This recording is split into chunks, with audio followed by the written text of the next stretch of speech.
In this episode of INN CEO Talks, we're at the Vancouver Resource Investment Conference, and I'm joined by Steve Koop of Silver Viper Minerals. Steve, great to see you again and see you in person. It's been a while. This is good. This is nice to be back in person again and seeing a crowd like we're seeing at this conference. It's very nice. It's overdue. Well, it's interesting also. What's the buzz that you're getting here about? Yeah, I mean, I definitely think there's a controlled optimism about what they've seen. I mean, we've obviously been through a really rough year this last year, and people have just, on the equity side, I was laughing. I did an interview in December, and we looked at the silver chart, and we're like, would you believe that silver was level year over year as of December, yet you looked at equities, and it was just this straight down, and most of us are at, all-time lows, just in spite of, successes that we've been having, on the project. So where are you at with the La Virginia project? Yeah, we came out with a maiden resource. We've been building on that resource. We've expanded El Rubi by about 300 meters to the south. We're targeting doing a new resource at the end of this year. We want to start to develop an underground resource at El Rubi, and so one of the things we worked on last year was a geophysics program that was targeting the El Rubi area and surrounding stuff at depth. And we actually had Quentin Hennig, who's well known in the industry, and he did a deep dive through our database and said, you guys are onto a gold carbonate base metal system. And you look at our results, we have virtually no base metals, there's no carbonates, and so you say, well, where's this coming from? And when you look at that type of deposit and similar deposits around the world that are multi-million ounce gold deposits with copper and other base metals on top of that, it ends up happening at a deeper contact. And so high in the system, like we have where we've had our success and delineated our resource, you get this high grade gold and silver in an epithermal system.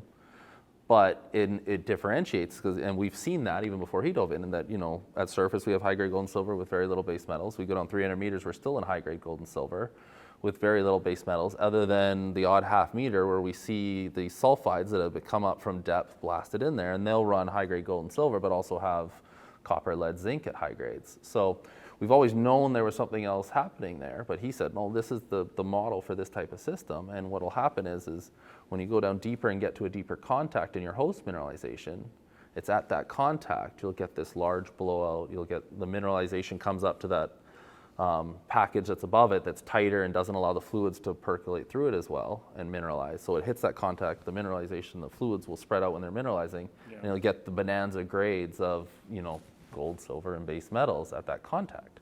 So we did a geophysics program to identify and say, okay, because we can't see where that body is, and we don't want to be chasing it blindly and drilling a 1,000-meter hole looking for that contact, and it might be at 1,500 meters. You never know. So we did the geophysics, and sure enough, under El Rubi, there's a nice juicy geophysics target that's sitting there, and so we want to definitely start to target that this year and test that theory and model and look to make a further discovery and start to develop an underground resource above our open pit resource. And then what also surprised us was with that, and as we moved to the east from El Rubi, we started to see these other undercover targets really lighting up that we don't necessarily see, and they're shallower than what we would be drilling on here, but we don't see a lot of signature on surface, maybe some sniffs in the geochem of elevated silver and gold, but not at really high grades. But you're seeing these targets that are even bigger than what El Rubi looks like on the geophysics from a signature, which already has 700,000 ounces of gold equivalent in it. So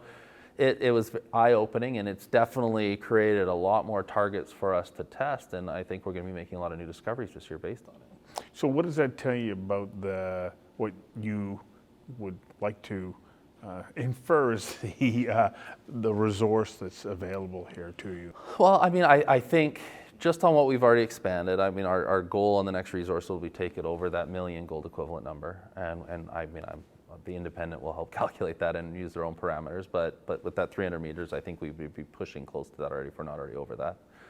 The other thing would be gold prices in itself will have helped. Being able to use a higher gold price will bring in a lot more ounces that were left out of the last resource just because of cutoffs and where they would be economic. But yeah, if you can start, okay, so there's El Rubi. If we've got 1 million ounces at El Rubi already, and we can find additional El Rubis, which we've always believed are on the project. Minefinders from Pan American had their success 5 kilometers to the south on the project in Las Guadas and Virginia. So there's a big target called Macho Libre that's 2 kilometers long right in between the two that we've always believed there will be a deposit in. Now all of a sudden we're lighting up targets to the east which show potential for a parallel trend. So El Molino has become probably our #1 exploration target, both based on high-grade geochem samples that we're getting at surface, and then again, with that geophysics and showing us some very interesting things happening there at depth as well. So these are all targets that have the potential to produce additional El Rubis, not to mention, there's still a lot of this land package that has never seen that geophysics program on it, that if it's, if we start to drill this have success, as we move further north, we would fully expect to make more of these discoveries. And then you start, you're talking about multi-million ounce gold equivalent deposit or 100 million plus ounces silver deposit.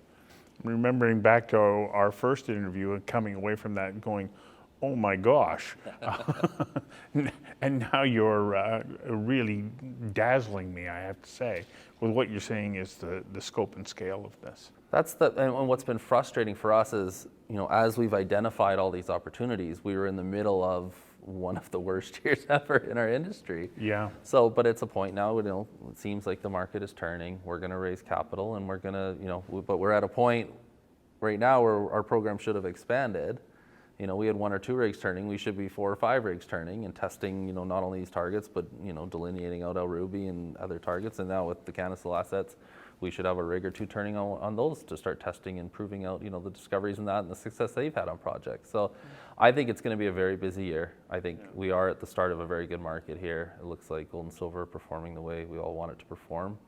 And so, yeah, I'm excited for what 2023 holds for the company. I'm excited to see, hopefully be able to announce what I think we'll be making multiple discoveries on various projects and multiple on La Virginia. But I think it's a great time for investors, Everyone says you want to be a contrarian investor, and most of these companies are at all-time lows in spite of the success that we've been having. And so again, I think if you want exposure to gold and silver, be able to have the potential for those 10 plus baggers, and I'm not saying that's going to happen, but I think there's a strong chance that we have that opportunity. Discoveries are always well received, and expanding resources. We're a heavily undervalued stock right now based on where the resource already is.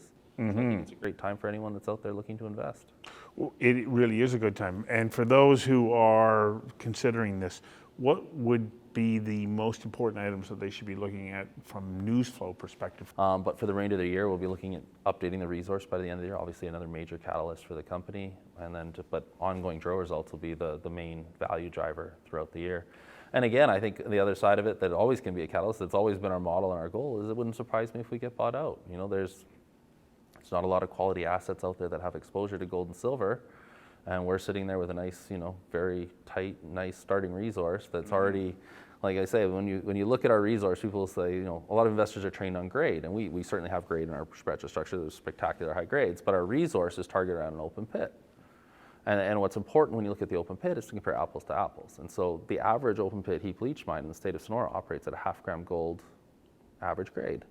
Well, our resource, we're sitting at 0.8, 0.9, depending on the category, just in gold grade. And then we've got another 0.5 gram gold equivalent of silver that we've shown that can be recovered in heap leach. So we're sitting at double, triple the grade already with our starting resource of what the operating mines that have been making money in the state have been, running at.